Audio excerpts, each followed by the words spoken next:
Bonjour monsieur, c'est monsieur Adel Achouri. Est-ce que vous pouvez vous présenter à notre micro? Adel Achouri, président du Conseil des Maghrébins au Canada, organisateur du Salon du développement canado-maghrébin. Donc vous êtes là au Salon du développement canado-maghrébin, vous êtes les bienvenus. C'est quoi le salon canado-maghrébin? Le Salon du développement canado-maghrébin, il a comme objectif le développement. Le développement dans le sens large, je dirais le développement économique, le développement médiatique, politique, social, financier. Je m'explique un peu plus. En fait, je parle d'une mission qui a comme objectif de voir d'ici peu, d'ici quelques années, des jeunes au niveau de la politique, des jeunes au niveau des médias, des Canadiens d'origine maghrébine à la tête des entités québécoises et canadiennes. Donc c'est pour ça, pour nous, c'est ce qui nous importe, c'est de replacer cette communauté-là au niveau canadien, au niveau québécois. C'est la 3e édition du Salon canado-maghrébin. Est-ce que vous pensez qu'il y a de l'évolution, il y a quelque chose qui bouge? Est-ce que vous pensez que cette 3e édition-là fait bouger les lignes? Sincèrement, oui. En fait, la réalisation déjà de cette 3e édition, au niveau de l'organisation, on parle de cette association qui organise cet événement-là.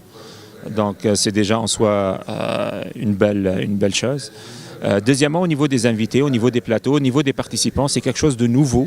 Beaucoup d'intervenants, beaucoup de nationalités, beaucoup de communautés. On parle de la communauté tunisienne, marocaine, algérienne, sénégalaise, turque, française, africaine d'une façon générale. Donc c'est nouveau, il y a pas mal d'intervenants. Là, sans parler des Canadiens, il y a beaucoup de hauts cadres au niveau de l'administration canadienne. Il y a des députés, 2 partis politiques qui sont là avec 2 stands, donc ils veulent s'adresser à cette communauté-là maghrébine. Il y a beaucoup de personnes impliquées. Oui, c'est des partis politiques. Quels sont les partis politiques? On part du nouveau Parti démocratique, du Parti libéral du Canada. Au niveau municipal, il y a Avenir Laval. Au niveau de Montréal, ça c'est au niveau de Laval. Au niveau de Montréal, il y a aussi 2 partis politiques, le parti de l'équipe de M. Coder, puis d'autres partis. Donc réellement, il y a une implication, on cherche ce salon-là.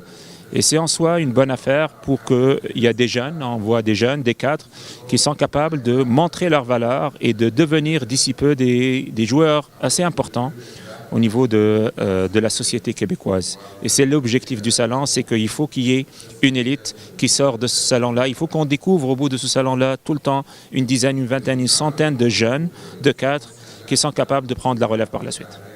Quelles sont les spécificités de ce salon-là? Qu'est-ce qu'il va y avoir aujourd'hui, vendredi et demain, samedi? Comme je vous ai dit, donc, il y a en plus des exposants. Donc là, les gens sont habitués à des salons normaux, genre des exposants qui sont là en train de parler de leurs activités. Ce salon-là se spécialise aussi par un espace qui est très intéressant, l'espace concours de l'entrepreneur.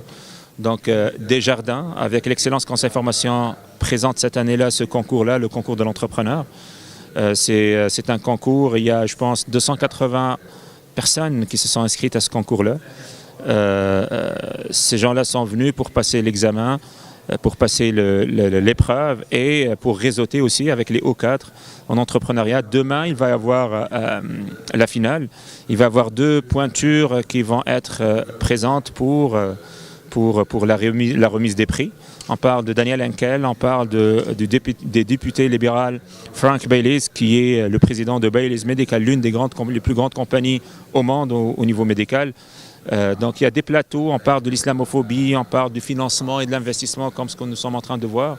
On a des personnes très influentes, on a le vice-président, l'ancien vice-président d'Investissement Québec, on a le directeur central de la Banque de développement du Canada, donc des grosses pointures et je pense leur faire rencontrer les jeunes, c'est ce qui va leur permettre vraiment, c'est ce qui va permettre à ce salon-là d'être en soi une bonne opportunité pour les jeunes de rencontrer des cadres et résoudre le problème de l'employabilité, que ce soit au niveau administratif ou même au niveau des médias, au niveau politique, parce que ça reste une forme d'implication. Quand on a des jeunes qui rencontrent des députés, des ministres, ces députés, ces ministres-là, ou même ces partis-là s'adressent à nos jeunes pour leur inciter à participer dans la vie politique.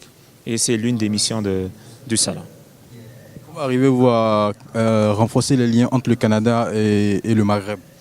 C'est sûr, le lien d'abord, on vient avec un projet, c'est de présenter le Canada comme un partenaire et un allié stratégique pour les pays du Maghreb. C'est le projet en général. Donc par la suite, on attaque les détails, on attaque les spécificités de chaque dossier. Il y a du développement dans tout ce qui est économique. La semaine prochaine, je pars en Tunisie avec une délégation de Desjardins pour essayer de trouver un compromis à ce genre pour essayer de faire du développement entre ces deux entités-là. C'est ce genre d'événement qui va rapprocher les gens et les entités. J'apprécie énormément le travail de CBC Radio-Canada qui sont là pour s'ouvrir sur cette communauté-là, qui sont là pour montrer ce que cette communauté-là pense. Elle pense de quoi? Ils sont là pour montrer les idées de cette communauté-là, comment est-ce que cette communauté-là réfléchisse. Et c'est bien, ça permet au reste du Canada de mieux comprendre, puis ça permet aussi ça permet aussi à la communauté maghrébine de se sentir un petit peu représentée au niveau des médias québécois et canadiens, de se sentir un petit peu incluse au niveau de la société québécoise, et ça va renforcer le sens d'appartenance à ce pays. Je pense que c'est dans ce sens-là qu'on peut espérer un développement futur et qu'on pourrait parler vraiment de partenaires stratégiques, le Canada pour les pays du Maghreb. Merci beaucoup, monsieur l'organisateur du 3e Salon Canado-Maghrébin. Le plaisir est pour moi. Merci.